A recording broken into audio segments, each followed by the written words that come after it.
Good. So good morning, everyone. How we doing? Awesome? Yeah, how was opening ceremonies? Yeah, it was awesome, right? So we saw a lot of folks. I'm not even sure if you noticed. Steve had like a special appearance. He didn't even know he was going to be on the big screen down there. But this is my first MINECON. My name is Gabe Young. I'll be the moderator for today for this eSports panel. Have any of you guys played, competitive gaming before? What have some of you played? League of Legends. StarCraft. What else? What is it? Smite. Any of you play really, really old games? Like Counter-Strike or like Team Fortress? Quake, Doom? Yes. But some of the new stuff, we have some folks on here who are absolute experts on esports today. I'm pretty competitive. I think some of you folks here are as well. So what I'd like to do today first is introduce who we have here on the panel. So let's get this presentation going. Where's my guy? Where's my screen? It's gone. Oh,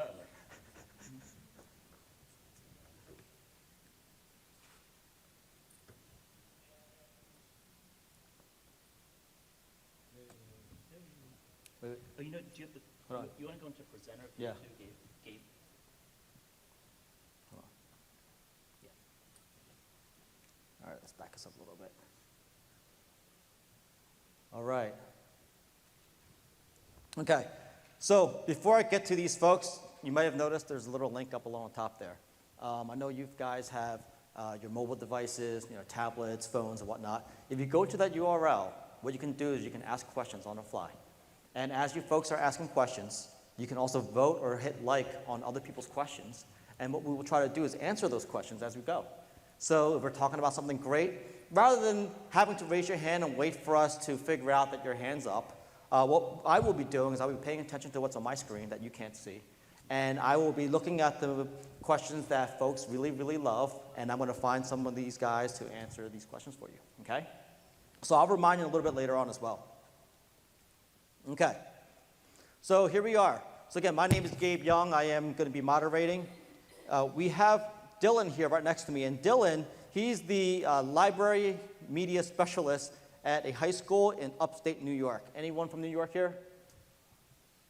Yeah, one person from New York. All right. All right, so that's where they have established an official school-approved esports team around the League of Legends game. They are about to start their third season as a team. When I was in high school, which was, believe it or not, I guess it was like 25 years ago, we didn't have anything like this. So I would have loved the opportunity to have a chance to compete with, whether it's like my classmates or other schools. So that's Dylan. Next, we have Bron. Bron Stuckey is an independent educational consultant in games learning and community who works with gameful programs around the world to explore the role play and learning. She is passionate about young people taking control of their own learning, and to that end is a member of the eSports for School International Initiative. That's it's really tough to say. I'm sure it sounds really great. The longer it is, the more important it sounds, right? Okay. Next, we have Steve Isaacs. Steve teaches game design development at the William Annan Middle School in Basking Ridge, New Jersey. New Jersey folks here? No one from New Jersey. One person from New Jersey, one person from New York. Somehow, Bron here is from Australia, and she has the same amount of Australians in this room. Yes. Okay, so Steve, he was the recipient of the 2016 ISTE Outstanding Teacher Award, which was just this past year. Congratulations, Steve. And he's one of the 4 original Minecraft mentors, helping educators in Minecraft at the school. So I don't know how many of you folks have met these Minecraft mentors, but again, only 4 in the world. I think they just expanded to 8, but he's still one of 4 in the US, so we love Steve. He was one of the originals, okay? Next on the panels, we have David. David is the founder and CTO of Super League Gaming. In the past 16 or 18 months, Super League has run over 1,000 Minecraft events in movie theaters in the US and Canada. And those of you who popped in a little bit earlier, you saw a video that was running up here. That was from Super League Gaming. Kids are literally showing up at these movie theaters, sitting down with the laptops and rocking it out and beating each other up on their machines. Okay. And down at the end there, we have Carrie in her special agent shirt. So Carrie Randall, she's the passionate parent of a Minecraft technology and games-based learning enthusiastic 9-year-old. Where's Cooper? Okay, so that's Carrie's little guy there. Together they are learning and exploring the best ways to grow up digital. So this is our crew, and they know more about esports than, again, my opinion, probably more than anyone on the planet, right? So these are the guys who are doing it at the schools, who are doing it in movie theaters, who are working with many of the students and parents to make sure that, hey, they get the esports out there for folks who are interested in it. So I'm going to kick off with some of the questions. And again, if you haven't done so already, don't forget that link up below on the top. Just pop that into your phone, and you can start to ask some questions. I'll be looking at them a little bit later on. So Dylan, you have some experience with running a competitive gaming club. So can you share a little bit about esports in your school? Yeah, for sure. So we started out, for esports is competitive gaming essentially, and the way that we set it up is so that we are playing against only other high schools, so other students from other high schools in the US, and that's basically because that's what the school requires. We're not allowed to kind of go out and play against whoever. We have to be a little bit more official than that. So my team started out with student interest as well. So that it was real nice that they were the ones that wanted it to happen, which I'm sure is what's going on in this in MINECON today. It's all about students. And they approached me they needed an advisor. So I said, yeah, sure, I'll do this. And then we do League of Legends. At the moment, we do Minecraft, that's coming. And I didn't, at the time, know League of Legends. So I had to learn the game from them. And then get them as part of the team. So we built that, went through the official steps, made it so that we had an official club. And from that point on, it's built and grown, and we're now, like we said, we're in the 3rd season, about to begin, getting ready to go. For those of you that are not sure exactly the format of how that works, we have a 5-man team, and each week we play a game, and that lasts for 9 weeks. So it's almost like an official athletics club. And we have been building to legitimize ourselves a little bit and become recognized. So we have to follow the code of the school for all the athletic teams. It's the same thing. So we practice during the week. We have one day generally where we will practice together in the school, after school, and then on Saturday is the main game day. And that's the format, that's the way we set things up for us. And that seems to work very well. So Dylan, you fell into this by accident, basically. Yeah. Right. But now you absolutely love it, and you're working on Minecraft next. How much do you know about Minecraft? I played it for a couple of years. I wouldn't call myself, let's see. I wouldn't say that I know as much as anybody that's younger than me. You're the in this worst whole person building, in right? this room, basically. Yeah, there we go. I can get on, and we ran a server at school. We use Minecraft EDU at school, so I know what's going on. But to be honest, I'm more the backroom guy than the upfront playing. You PvP me, then I'm losing. Yeah. So, Steve? Well, I was just going to add to that too, and I love the question because I also, as I use Minecraft in the classroom, I am not by any means the expert, which is where it's so powerful to bring the kids into that conversation. And in a case like this, where we're growing this esports idea for Minecraft in particular, who better to ask and to engage than the kids? In my class, kids are making mini games. I would love for one of them to become, one of the, games we could use competitively and such. But it's such a neat game for that reason, because I've learned I don't have to be, the expert by any means, and thank goodness for that. Yeah, Steve's an incredibly humble guy. You wouldn't know it by his shirt. But Steve is, he knows that he teaches game design in a classroom, which is awesome. And he knows that he's going to learn the most by helping guide these students who are really experts of the game that they're playing today, right? What's your experience been, Bron? My experience of Minecraft, I was involved in a server called Massively Minecraft, which was an out-of-school server, global server for children around the world, aged between 4 and 16. And very interesting watching where the kids took the technology. And they started devising their own competitive spaces. And I think competition's a very important part of what the kids do. And my work is mostly in community development and how games can be used for community. And I see a lot of exciting stuff happening around that, which I can say more on later. Yep. David? So in terms of my own experience, I mean, we really launched the business on the back of the enthusiasm of our kids who were very enthusiastic, just over the world, excited and playing Minecraft and talking about all things Minecraft, that being my co-founder and I. And so really the enthusiasm of our kids launched basically a commercial business. And that just tells you the power of that enthusiasm. In terms of my own play, I think everyone at the office can safely say that I'm probably the worst player. So in Super League Gaming, and again, you've done this for thousands of people, thousands of these kids. Are there any other games that you play besides Minecraft? Yes, there are. In terms of actual events that we've run in theaters, it's been exclusively Minecraft to date. We do have relationships with a couple other game publishers, and we've gone down the road of testing, but we haven't launched yet. So I'm going to have to keep mum as to what our future plans are with respect to those so games. we'll be waiting to hear. I will say, if you were astute enough in watching some of the video, you would have figured it out. Right. So why did you choose Minecraft? If that's the only one, it's the first one, you figured this is the one that we're going to build our business on. Right.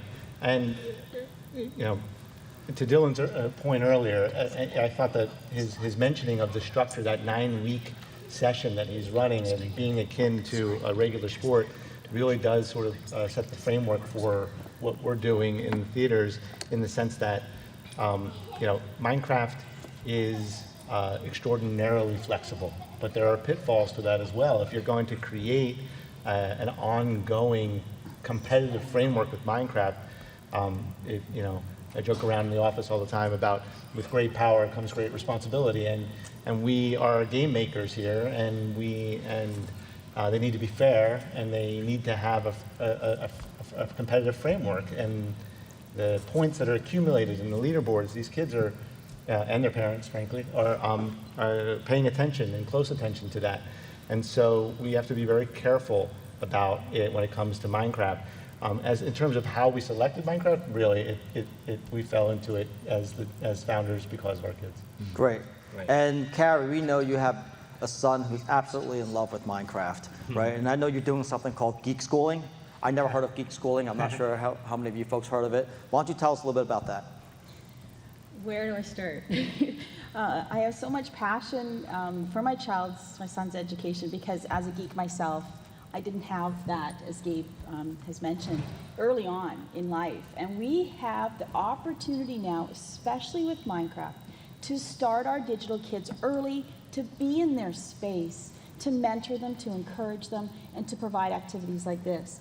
And we're just in a real struggle right now. We're in a bubble, whereas the schools are starting to change. We're dealing with some budget issues in some schools that don't have the ability to provide this. But I think as together, with a vision, as a team, as a community, we can get esports going across the country. We need to be supporting our digital kids, like sports are supported with extracurricular activities, theaters, the people who are budding actors in our schools, or musical, karate. We need something that's structured, organized, and encouraging and supporting our kids to grow up digital. Right, so as a very passionate parent of a child who's really interested in geeking it up, Yes. You feel that there's a lot more that we can do out there in public education, and other, there's more opportunities that we can give our kids, especially at home, Yes. To give them more. Yes. Right? Yes. Okay. I had to choose an alternative route. It's been, I wouldn't say a struggle, but it's been challenging in the beginning. Geek schooling is basically homeschooling, but providing a technology-based curriculum. So you're following the regular curriculum and adhering to all the regulations of a structured education, but you're enhancing it with, my son is coding. He's getting better than me at Photoshop, which is a skill that starts early, and Super League gaming or school gaming, whatever we can do, is something that would really give them structure and basically harnessing and encouraging their talents, as you So- all have in this room. So geek schooling is homeschool using Minecraft. Yes, Something like but that. also coding Okay. and Other stuff too. Everything. But mostly Minecraft. hanging out Okay. at the Apple Store and the Minecraft stores. All right. Yeah. Thanks, Gary. So before I jump into the next question that we have, I do see we have number 1 ranked question that we have on here is by Dylan Hornibrook. Oh, you actually got it. Yeah? All right, Dylan. Esports professionals are often forced to forego or delay higher education to pursue a pro career. How do you advise parents to approach their children who want to pursue a pro career? Steve wants to go first. Well, I like this one because if you've been, in the news lately, scholarships for esports are becoming headlines. So I think we have this opportunity to nurture it as part of that system. So I would like to see, the programs that we're developing, being a breeding ground for, continuation in college. And I mean, granted, if you're going to have a professional opportunity along the way, I don't think people are going to, stop that. But I think we have opportunities to have that go along, the regular school to college path. Right, and I completely agree with Steve. What's missing from the landscape right now is the college equivalent of the pro sport and the high school equivalent of that pro sport in the same way that with football or soccer or other intercollegiate sports, there is a minor leagues, there is the below the top, Yes. and right now the alternative for someone who's a very high performing player is to go pro, and there isn't that opportunity to earn a scholarship and go to Stanford and practice their craft while they're educating themselves. And so I think it's just a product of how quickly this is all coming upon us, and that really I think all of our jobs is to create that infrastructure that ultimately leads to the pro level, so that it doesn't become an alternative question whether you go pro or not. Right. So Dylan, what are you playing? Everything. So I've been playing League, Hearthstone, Overwatch, and a bunch of other jobs. I mean, my job is eSports appraiser, so Okay. All right. That's great. yeah, it's all part of the job. Yeah, it sounds very similar to for entrepreneurs as well, right? So I'm on a board at Penn State University, and we talk about these types of issues. We've had entrepreneurs, basically say, you know what? Can I take a sabbatical or a break just so I can pursue this other opportunity, which is right here in front of me? And many of these schools are saying, you know what? You can't. The school's the most important thing. But it's not true if you play football or hockey or something like that, right? So how do we get schools to take professional gaming, entrepreneurship, or some of these other things that many of these millennials and these kids coming up through these ranks want to do? Like, how do we allow them to pursue their dreams and give them the degree or education they're looking for, and not be so iron-fisted like we have been in the past, right? So this is something that we're all dealing with, but that's a great question, Dylan. Actually, if I've talked to that a little bit, because that was part of the reason why we wanted to make things very official at our school, because we often get that kickback of, oh, it's just a game, it's just playing a game, and that's not it. Yeah. The educational benefit is profound, and so we made sure we went through the official channels to get an official club, to get official representation, but also I presented to the board a couple of times to say, this is what it is, this is what we do, this is part of the game is to do this, and explained it to people that maybe haven't had any kind of interaction with it before, so that we don't get that immediate reaction of, oh, he's just playing a game. So that I think helps in the high school for sure for us. Yeah, and these days, quite honestly, I love these stories. When I grew up back in, again, there are many 80s kids here I see in the room, some of these teachers and parents, and we were playing games like, it was really seen as wasting a lot of time. And I know that some of my peers are now some of the best, some of the best brain surgeons in the world from their hand-eye coordination. I know playing through many of these RPGs, gave a lot of these kids who are now, very good at strategy and trying to figure out how to solve problems. And again, back then it really was just a game, but kids then didn't know what they were doing in terms of learning. But I think now it's a really abundant amount of information to showcase and to provide evidence that what we are doing today with Minecraft absolutely helps us with what we want to do somewhere down the road. Whether it's going to be architecture, whether it's going to be geology, whether it's just going to be even achieving goals and objectives that you set for yourself. Okay, so next, David, what does Minecraft as an e-sport look like? So I mentioned it earlier. Obviously, Super League Gaming brings these events into theaters, and we experimented along, over the course of these roughly 2 years in understanding what works, what's entertaining, what's educational, what is a competitive program that is meaningful and can produce a result that not only entertains, but parents can also buy into. Obviously, the demographic on Minecraft is at a younger ages, and as a parent myself, and as with my co-founder, we also wanted to make sure it was an enriching experience all along. So the iteration of what we were providing in the theaters was really focused on all of those inputs. Are the kids having a good time? Are the parents okay with it? Does it have an educational component? Is it competitive? And over the course of really, it's been an evolution. We've arrived on, really a certain mode of, a certain framework of a league where there are 4 weeks to it. You form a team with your friends, and you come back with your team members. There are certainly games that are more pure running around killing each other, as opposed to creative elements too, as part of the experience in terms of building and turning it into a build competition based on themes. And so we try in our 90 minutes worth of each session to touch on all of these things, and it's a delicate balance in terms of there are kids who love to build and there are kids who love to kill each other. And there are parents who come and say, I wish my kid was building more and not killing themselves so much, killing each other so much. And there are parents who come and say, why didn't my kid get all his points properly in his last session, right, who are really, really intense. And so all of those things come together. And as I mentioned earlier, with respect to Dylan mentioning his 9-week and then a playoff, like it really needs a competitive framework to live within.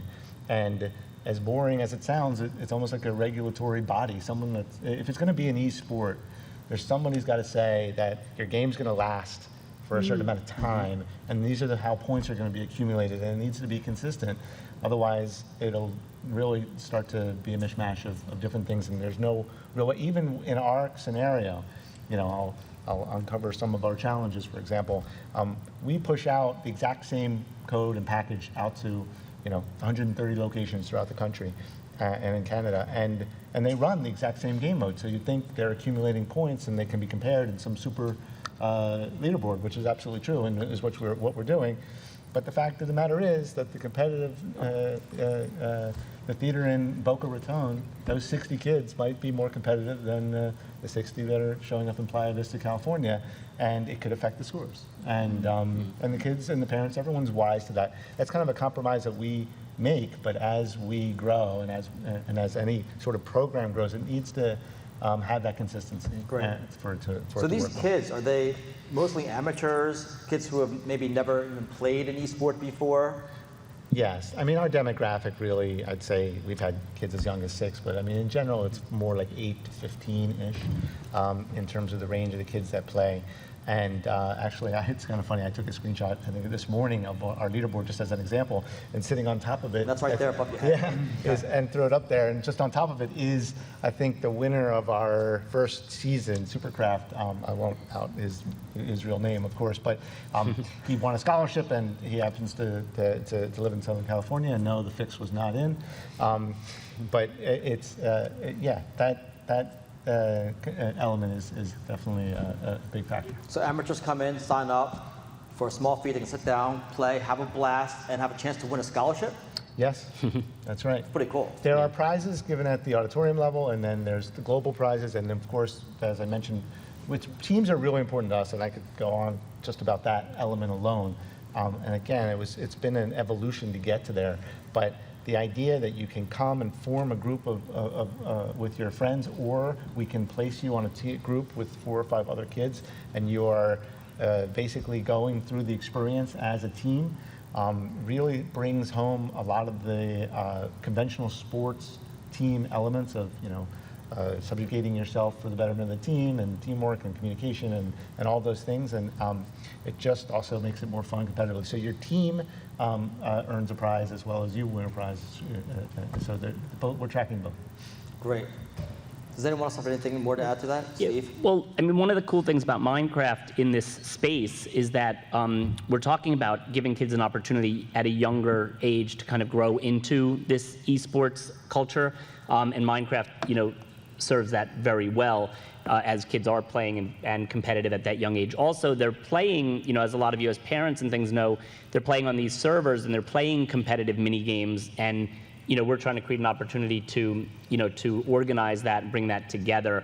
And one last thing I'll point out too is that, we're looking at it a couple different ways too from the eSchools for Sports perspective, is that, as David mentioned, there's creative and survival, there's mini games, all these things. The creative aspect, having build challenges as a competitive component, kind of gives us this opportunity to follow a structure similar to like the robotics competitions and things as well, where we're providing these, authentic build design challenges. So there's so much in this game that lends so well to, to that space. And we're hoping to grow that. Great. So before we jump into our next question, I see there's two related questions I think some folks are interested in hearing more about. One, how do you get your school more involved? And that's by Anonymous. Mm-hmm. And then the other question is also by Anonymous, the same person, potentially. What are the tech infrastructure requirements for a school league? So who wants to take a stab at that one? I'll start with how we do it. So, Okay. So for us, the Saturday games that I mentioned that we play, it's 5 o'clock on a Saturday. The first year, all the students are playing from their house, and they get the code, log in, and then they're in the game. And they do the match, play the second match, best of 3, see who wins. There's the week. What I've managed to do this year, though, because of pushing that at the school, is to get the IT to give me some of their old computers. So I've now got a bank of 5 at the school that I can use and have everybody in the same room at the same time, which obviously is much more beneficial, so we can communicate and make, hopefully have a better game. So it can be done with nothing, as long as the students have something at home, or if we've got, depending on how the league is set up, you just need, we need those computers to be able to do it. But that's how we managed to get around some of the equipment issues at first.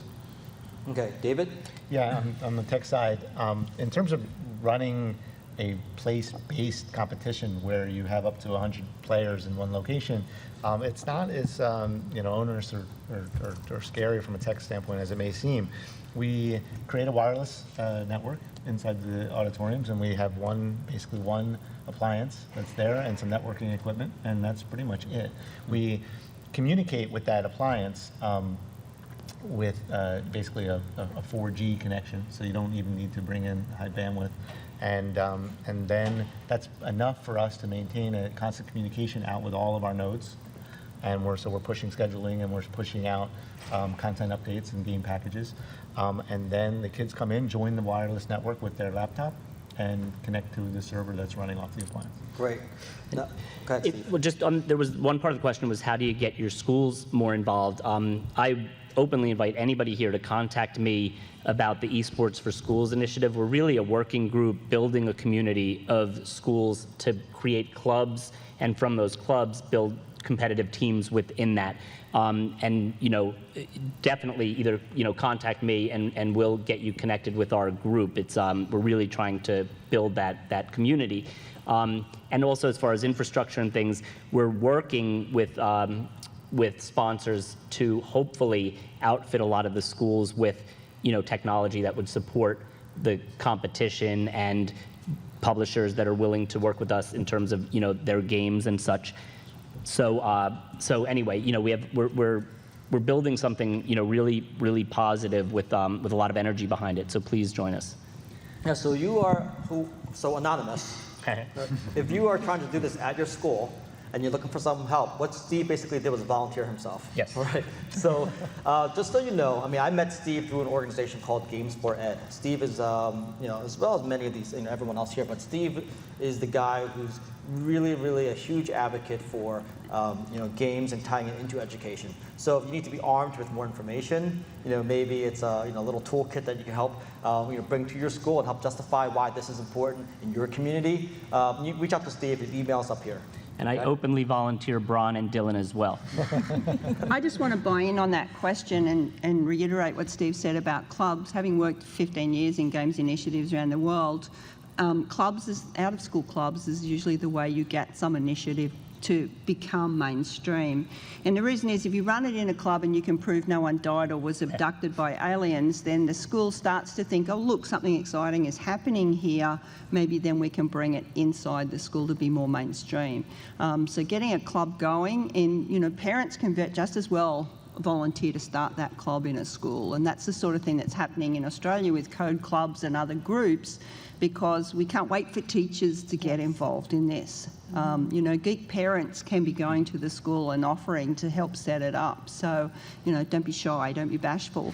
But, getting a club going is the best way as proof of the learning that's going on and the value of it.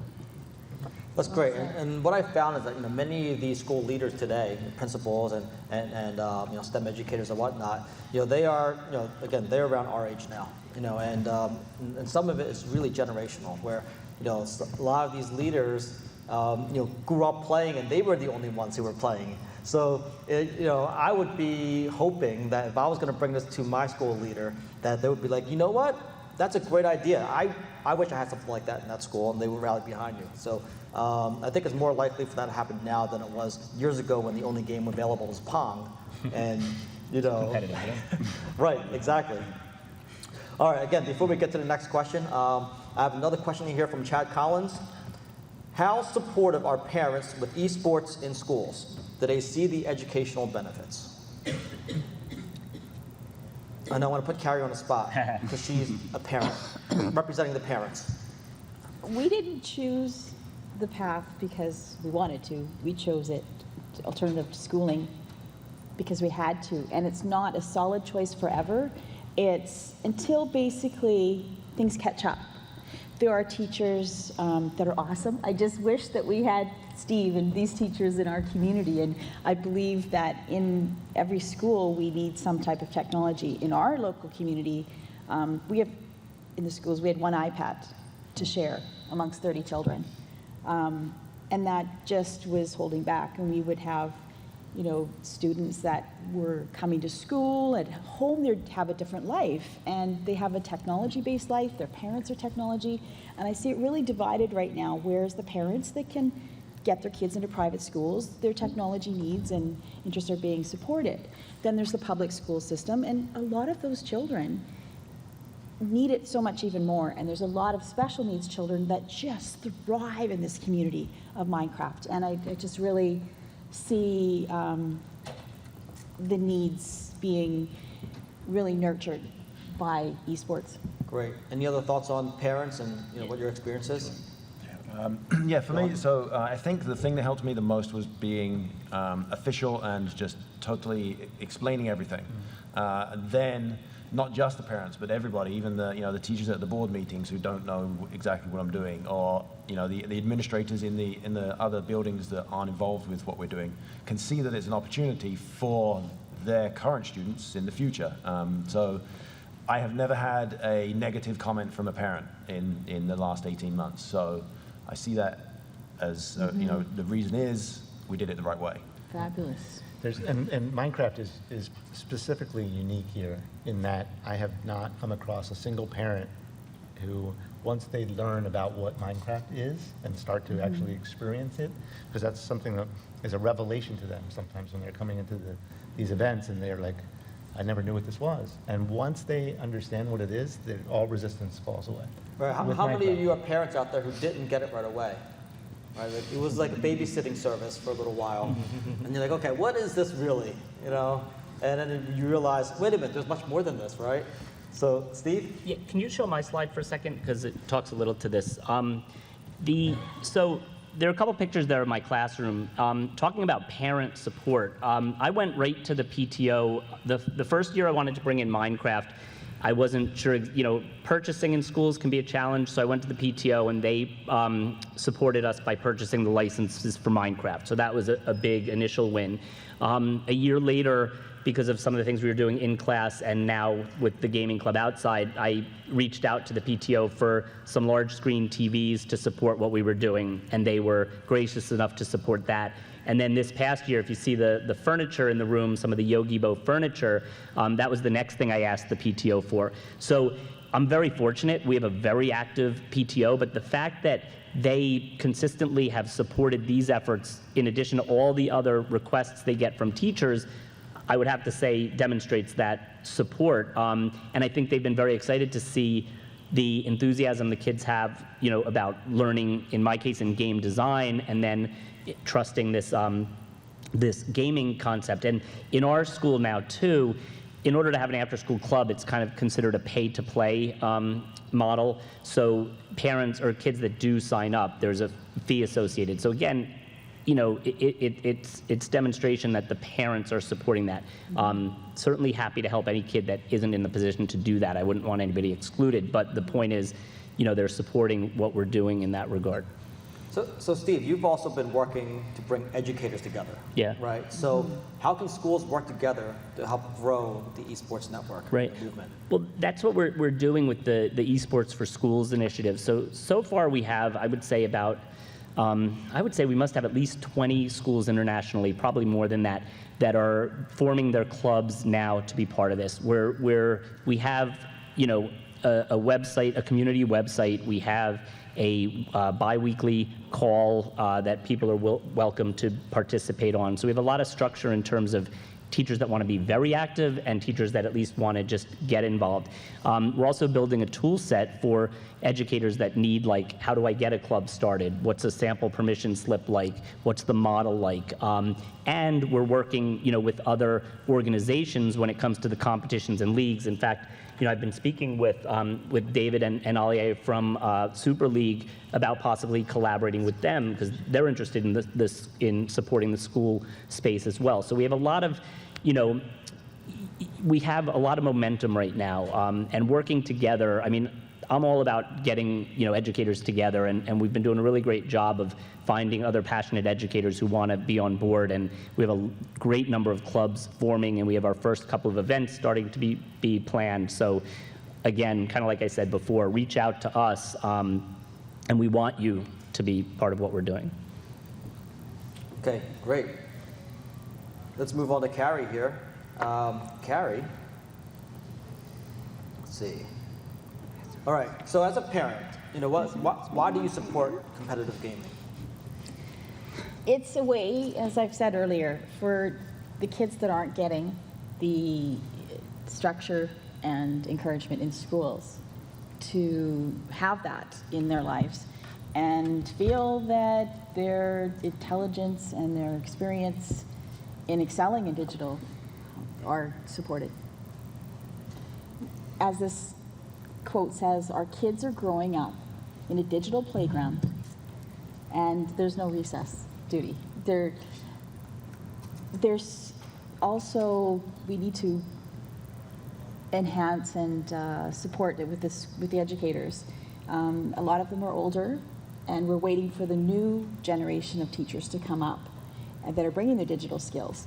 So right now it's a frontier, and we're all here, a lot of early pioneers, and we need to come together with our enthusiasm and say, hey, we're parents, we're students, we're children that have technology interests versus sports or theater or any other soccer talents, and we need the support. So I think that's where we need to get together and fundraise.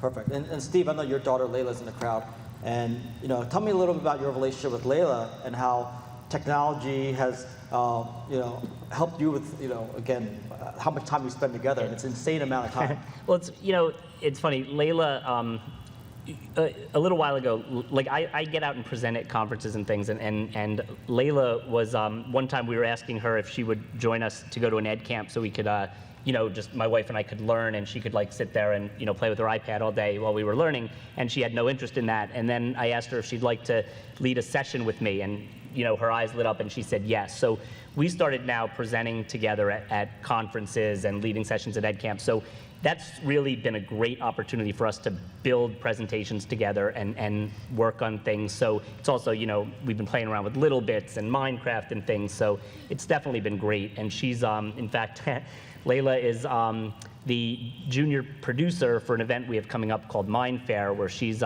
specifically working with a group of rising YouTube stars as her main goal. So she's been really involved in a lot of things, and it's great as an opportunity to spend time and bond, and do things together.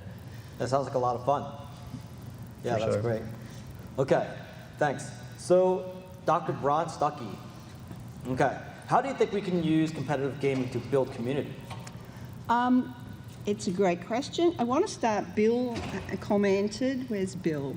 Bill's still with us? Commented here. that he has a problem with the term There's Bill. eSports. And I want to say, initially, I did as well. I'm like, I didn't know where that was going to fit. But really, looking at the groups I know around the world and leading colleagues who've run programs in World of Warcraft and other large MMOs, it's an opportunity for students to find their tribe. And as Carrie said, all of our students need that. When the child is the senior high jumper and they bring their award into school, everyone recognises that medal or award that they've got. But we don't have ways for children to be recognised for the excellence they're building in skill in games outside of school. We're trying to break down the barriers to bring those games into school, but at least we can start recognising children and providing them with a space where they can be with their peers, where they can feel comfortable and feel happy. And I think the issue of well-being is a huge issue in schools these days. Children need to not feel left out, to feel ostracised. They need to feel worthy and valued. And eSports is an area that kids can be engaging in. So that's really an important place to start, kids finding their tribe. And a school providing an opportunity for every child. If you have a music group, as Kerry said, for the kids who are musically talented, then why not have a game group for those kids that is their bent? And some kids will discover that while they're in that space. So, Bill, yes, I did have a problem with it, but I've quickly come, Steve's convinced me, I've quickly come to overcome that sense that, is this a real sport? In that Massively Minecraft server we had running globally, we would have kids come in and talk about their school day because it was an out-of-school server, and a lot of those children were describing a very unhappy experience where they didn't feel like they belonged, and where no one understood the things that they really cared about. So, that's an experience we don't want to see children having, and I think a game club is a great way to address that. I think developing camaraderie, my whole research development and the work I do is on building community. And for some period of time in education, we got this sense that competition wasn't good. And that is absolutely not true. If we look at some of the things we see, the really positive things we see come out of sport, the beautiful stories we see come out of, very recently, the Olympics. There's no reason that isn't the same stories coming out of competitive gaming. And so I think developing camaraderie between your students, you can probably describe this for your students, how they're bonding and that they're forming a cohesive group in their school and with friends. So that's another important place. The other thing, and I noticed someone mentioned trash talk and the unhealthy norms that exist in a lot of large MMOs. And that is an issue, but I think if we're doing this in schools, we've got an opportunity to actually start developing positive norms, to actually give children and young adults a way to behave that doesn't necessarily involve being mean-spirited. And kids are very good at switching, so they know, how to behave in a certain context, and, we all do. You talk differently to your boss than you might talk to your best friends. But so if we start this in school, I think we have a chance for kids to have that lived curriculum of digital citizenship in a game. And to learn that you don't have to behave in some of those less appropriate ways. And we all know there are servers, I hear kids tell me all the time, servers in Minecraft where they felt very uncomfortable after a period of time and left. So we want them to develop positive norms and take those into the spaces where they play. That won't happen if we aren't playing in schools with trusted adults. And I know there's research that says children learn best about these kinds of things when they're playing in spaces with trusted adults. So having a school-managed team is fairly important. I think the other thing that a game club and an eSports group does is allow students to start setting goals for their play. So they're working on improving their standards for play. And your students got to what level this year? We started with 88 teams in our division and finished 28th. So you know, they'll have a goal now for the next round of competition. They want to be higher than 28. Right. But, you know, it is allowing students to set a goal for their play and to develop horizons and to work on their strategies and hone their skills. And I think to get recognition for all the investment that they're doing. You know, these kids could go on to be many, many things. John Seeley Brown, who's a writer on learning and cognition, says he'd rather employ a person who has World of Warcraft in their CV than a doctorate. And there are very good reasons. He goes on in a paper to unpack why he would do that. Because of the things, teamwork, strategizing, deep thinking, metacognition that's going on in complex play situations. So I would love to see that. I mean, I need to share this with my wife. Right? I mean, I don't play anymore, but there are many, you know, 4 a.m. mornings. She was like, "What are you doing?" I was like, I can't even explain it. Right? But there are benefits to this, you know, besides being tired for work the next day. I have to say, I do know many 30-somethings who tell me their wives don't let them play in World of Warcraft anymore, so, or whatever game it was. Right. Yeah. But that happens. But I think what we are essentially doing in school is building a community of practice around gaming. And games should be at all levels, not just for people who want to be elite players, because they are very powerful learning tools. So Steve and I, and we all work on a level of bringing games in as mainstream in school, but a game club is a really great place to start. So are there opportunities for these kids, once they get together, we talked about them competing together, are there practice times just like other sports? Like, how does that work?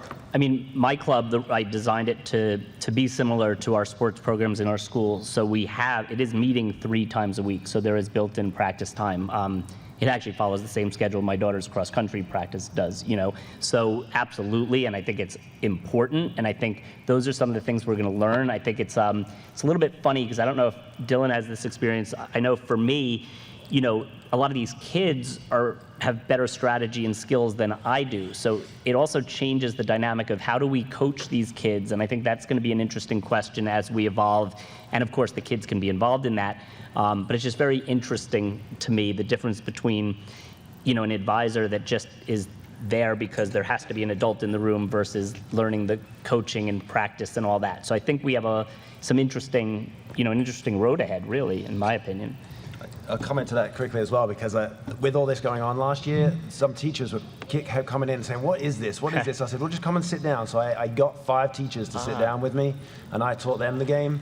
And the difference is quite interesting, because the students can play much better by far, but the teachers have a good sense of strategy. So tapping into that and getting that to the students and saying, hey, you know, come and practice. Don't just go running in like you normally do. How about we try this instead? And that helps in a practice to use that strategy element. And I think in terms of games, what we see in Minecraft is the first thing kids do when they accomplish something or learn something is they want to teach somebody else how to do it. So they create a YouTube video, or they want to show their friends how to accomplish something. And I think that sort of collective knowledge is really important, and opportunities for kids to share that before they play competitively is important. Sure. When we run a 4-week season, the first week is reserved as, doesn't count towards your score, and we introduce all the games that are going to be introduced through the remaining 3 weeks in a much shorter format, so they all get introduced to it in a way to experience it and to essentially practice, as we call it, practice. And they're practicing not only the game modes, but also how they form their teams and getting to know their teammates. And sometimes they don't know them before they arrive. All right, thanks, David. So we have about 10 minutes left. I do want to try to get to as many questions as we have on here still. One, I just want to talk about briefly. I think it's hilarious. I mean, Bill, where's Bill? Bill here, Bill Lay? Oh, so yeah, see Bill. I absolutely love what you're doing with the power of Minecraft for learning and development, but I struggle with the term eSports. Do I need to just get over it? And what's funny is we had dinner last night together, and I had the same struggle. I'm like, isn't that like, 90s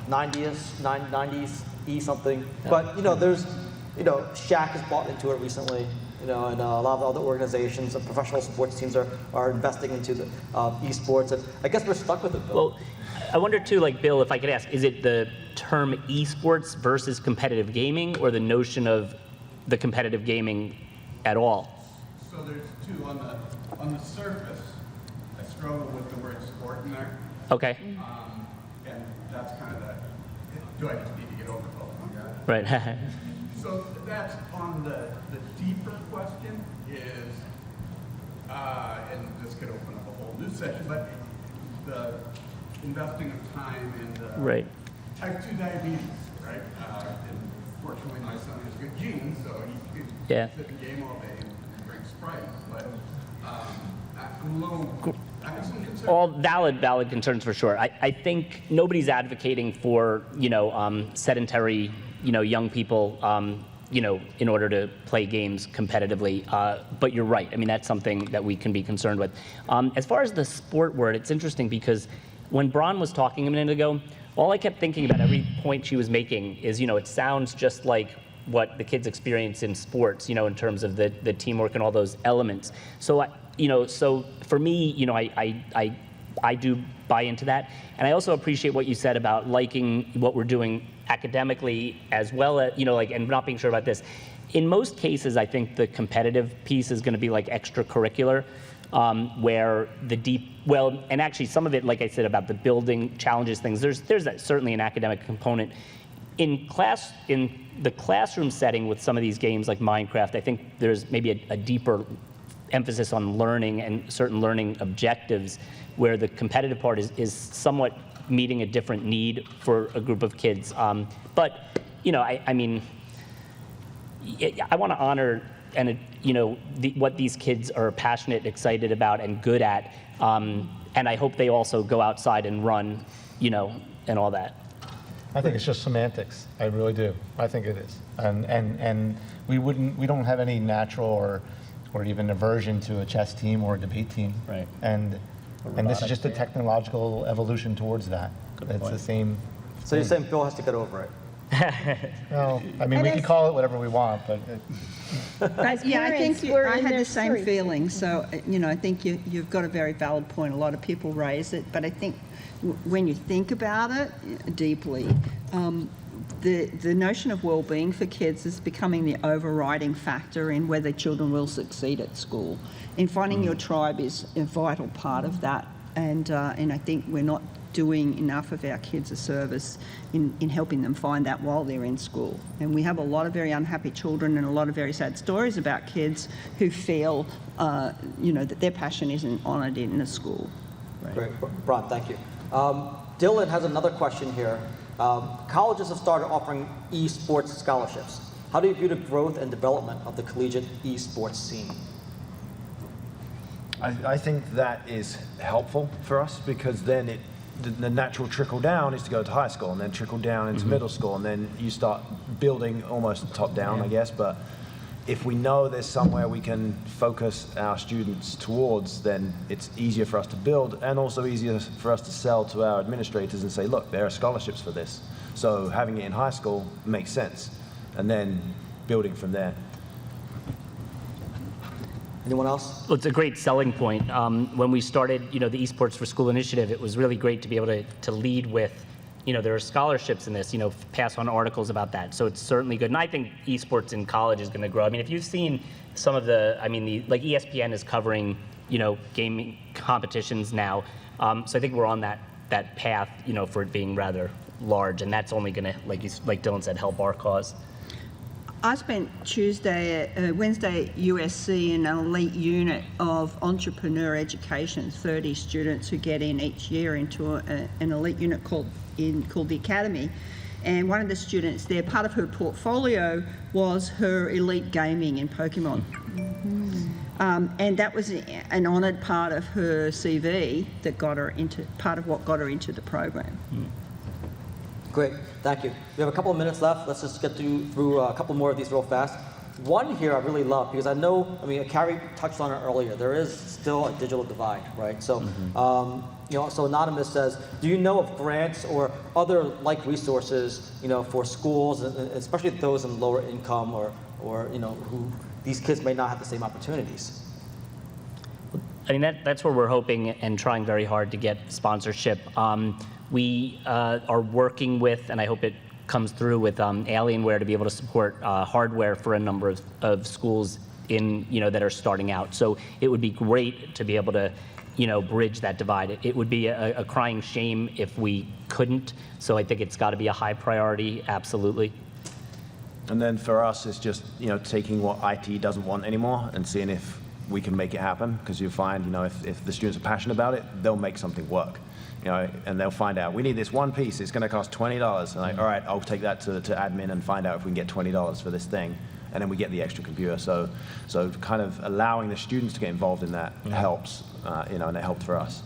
And also, I mean, I've been doing a lot with Donors Choose, which is a phenomenal, you know, crowdfunding source. And, you know, Title I schools, you know, kind of rise to the top when it comes to looking for places to make donations to.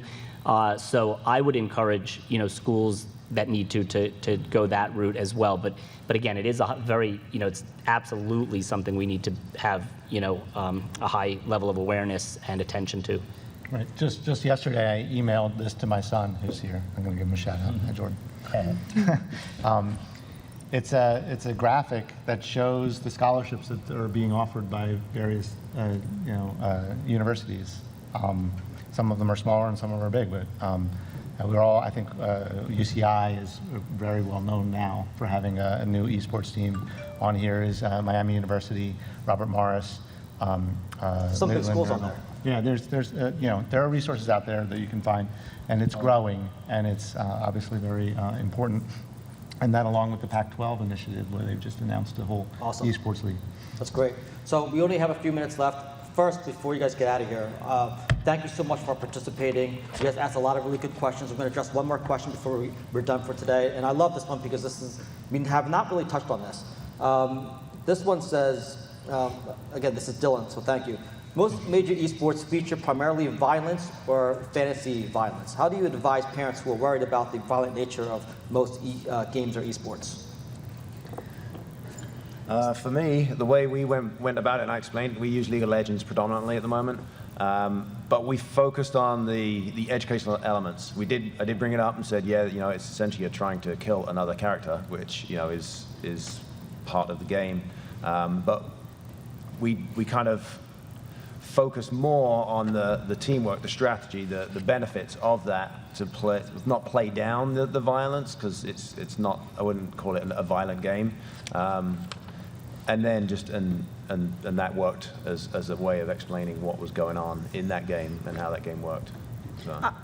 I think to bring it back to Minecraft, and I've worked with a lot of people in very religious groups who were tentative about Minecraft, but having watched their kids play, they weren't at all concerned with the violence, because the level of realism, at least in that game, separates, and the kids have a very good distance between real violence and the game violence. And a lot of research is showing that it's much less of a problem than people actually believe.